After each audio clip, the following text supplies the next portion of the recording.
Olá, eu sou o professor Rodrigo Belmonte, nós estamos no lacconcursos.com.br e a gente vai dar continuidade às nossas aulas de contratos administrativos. Aula número 4, está terminando, só tem mais uma, são 5 aulas sobre esse assunto bacana de licitação para você ficar afiadíssimo para a sua prova, beleza? Vamos lá, partiu a aula 4, a gente já falou sobre disposições preliminares, falou sobre formalização de contratos, alteração de contratos e agora nós vamos falar da execução dos contratos e na próxima aula, inexecução e rescisão dos contratos.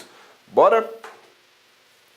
Execução dos contratos, artigo 66 da Lei de Licitações. A alteração a gente viu no artigo 65, né? Agora o 66 a gente vai trabalhar com a execução do contrato. É a situação em que eu já contratei, já sei quem é o meu prestador de serviço ou o meu fornecedor e agora eu vou ter que fazer cumprir. Vamos acompanhar a execução do contrato. E para isso existem regras previstas na Lei 8666 extremamente importantes.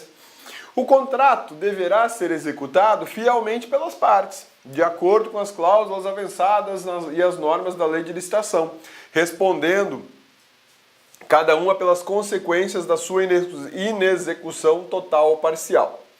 Então vamos lá, lembra quando eu falei para vocês no início que eu sou meio neurótico com contrato? Se você imaginou alguma coisa no seu contrato, faça constar. Por que isso? Uma vez que constou no contrato determinada informação, é necessário que as partes cumpram aquilo que está avançado, aquilo que foi acertado, aquilo que foi negociado e registrado no contrato. Muita gente que eu conheço que mexe com contratos, entre particulares, sempre me fala assim, pô, mas eu não tinha pensado nisso, eu imaginei que ia ser dessa forma. Falei, então tá, você imaginou, você não pensou, não interessa, você tem que colocar isso no contrato. Ah, mas eu não queria pagar esse valor, coloque no contrato. Ah, mas eu queria que ele fizesse tal coisa, coloque no contrato. Porque durante a execução do serviço, aí alguém vai falar assim, poxa, mas eu não acertei isso com você. Como não? Não, eu não acertei com você, não era para fazer isso aqui. Não, está aqui no contrato, está aqui escrito que era para eu fazer, eu estou cumprindo o contrato. O contrato é, portanto, o teu guia de execução de trabalho. Está no contrato, faz. Não está no contrato, não faz. A não ser que você tenha uma alteração contratual. Daí a importância de ter um contrato super detalhado. Eu fiz um contrato uma vez, da aquisição de uma casa, e o dono do imóvel ia fazer a entrega da casa com um circuito de TV na casa. Essa casa foi adquirida pelos pais da minha esposa. Mas aquela bagunça, não, nós vamos deixar isso, nós vamos deixar aquilo. Eu falei, peraí, contratinho, vamos fazer o contrato de promessa de compra e venda? Não, não precisa. Precisa. Peraí, me dá aqui o nome de todo mundo, os documentos. Eu fiz em casa rapidinho lá e coloquei. Vai deixar circuito de TV com os equipamentos, câmeras. Olha só, câmeras e o equipamento lá de receber a informação lá, ele ia deixar aparelho de ar-condicionado e tal. Mas o vacilão aqui não colocou o número de câmeras e nem o número de aparelho de ar-condicionado. Resultado, ele deixou metade das câmeras e metade dos aparelhos de ar-condicionado, o resto ele levou. Percebeu?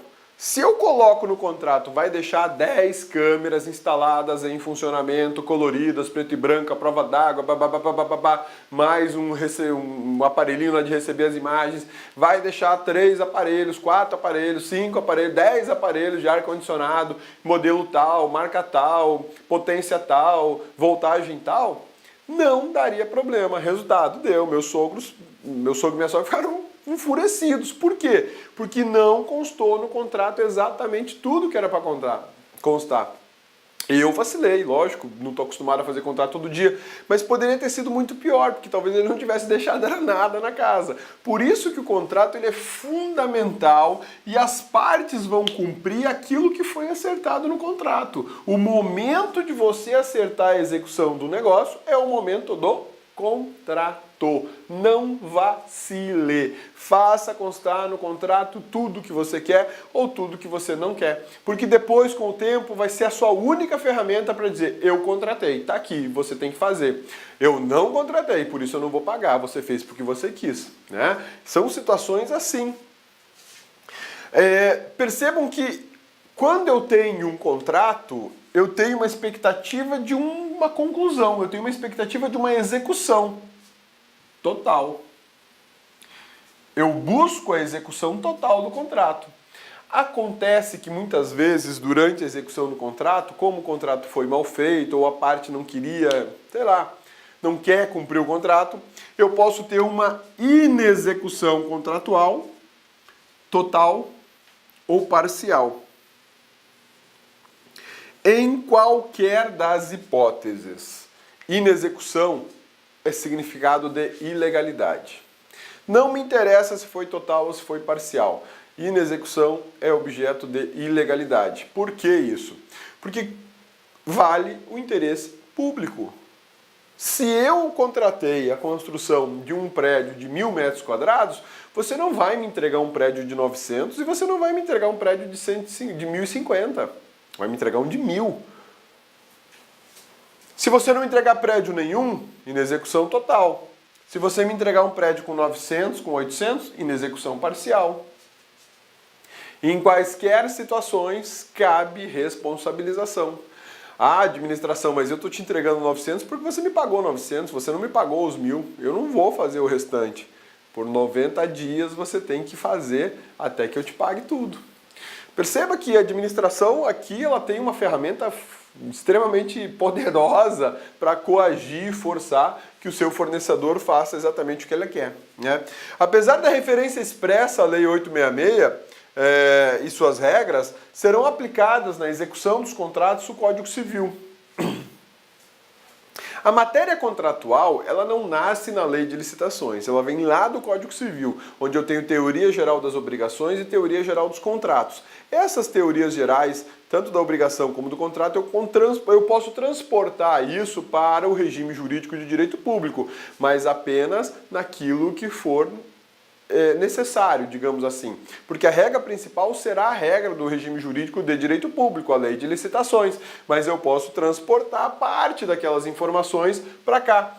Em caso de lacunas, em caso de omissões da lei, eu posso me utilizar do Código Civil subsidiariamente. Vale lembrar que as regras de execução contratual são definidas no projeto básico ou termo de referência. Projeto básico e termo de referência, a gente viu isso no início das aulas de licitação. Eles são os planos, digamos assim, do que vai acontecer na licitação e no contrato. Como assim plano, Rodrigo? Você vai construir uma casa, você manda fazer uma planta, não manda? Que a casa deve seguir aquela planta. Você vai fazer uma comida que você não está acostumado, você vai seguir uma receita. O projeto básico e o termo de referência são isso. São uma espécie de receita do bolo. Então eu tenho que fazer dessa forma, não posso fazer de forma diferente. Aí, o que rola? As regras de execução contratual, elas são definidas basicamente aqui, ó, no projeto básico ou no termo de referência. É lá na execução, nesses dois instrumentos, aqui no projeto básico ou no termo de referência, é que eu digo que a execução, por exemplo, de uma parede vai ser feita com tijolo X e com um tipo de argamassa Y. Ou eu digo que a fiação elétrica do setor onde vão ficar os geradores de energia do prédio vai ter que ser uma fiação do metal tal com uma grossura tal. Eu vou definir ali. Quem vai executar vai ter que seguir esse plano. Ele não vai poder fazer diferente. Ah, mas aqui não precisa de um cabo de 5 milímetros, um cabo de 3,5 milímetros resolve. Não, você não tem que discutir isso comigo. Se eu coloquei lá no projeto que são 5 milímetros, é porque existe uma razão técnica para isso, você vai pôr 5 milímetros ou mais se eu autorizar. Você só não coloca 5 milímetros se eu disser que não é para fazer isso, se eu alterar o projeto, por uma questão de especificação técnica. Percebe? Então é esse momento aqui, ó, o projeto básico e o termo de referência, eles são a alma da licitação e a alma do contrato. Eles é que vão garantir a boa licitação e a boa execução do contrato. Um termo de referência ou um projeto básico mal feito é certeza de licitação ruim e contrato pior ainda, né? Vou te dar um exemplo bem bacana. O tempo que eu estava com o pregoeiro do Ministério Público Federal, chegou para mim lá assim... Aquisição de máquina de café. Aquisição de máquina de café. Como assim aquisição de máquina de café? Providencia aí uma aquisição de máquina de café. Não, filho. Espera aí. Eu não posso fazer uma licitação, um pregão para aquisição de máquina de café. Que máquina nós estamos falando? Daquelas maquininhas de colocar o filtrozinho de papel com pó? Nós estamos falando daquelas maquininhas mais sofisticadas que é com cápsula de café? Nós estamos falando de uma máquina maior para fazer café expresso? Estamos falando de uma que torre e moe o café na hora? Que máquina é essa?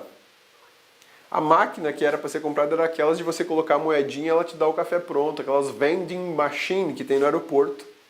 Ou seja, eu nunca que eu ia chegar naquela máquina porque eu não imaginava que era aquilo. Eu recusei e falei, arruma o termo de referência do que você quer que compre. Aí veio lá dizendo tipo de máquina, tipo de bebida, como é que ia funcionar, se ia ter que pagar, se não teria que pagar. Enfim, veio toda a descrição. Eu falei, agora sim dá para licitar. Se eu fizesse só, compra uma máquina de café e não vai rolar, filho. Eu vou aparecer aqui com uma cafeteira de 50 reais para vocês, não vai ser nem feita a licitação. Então não funciona assim.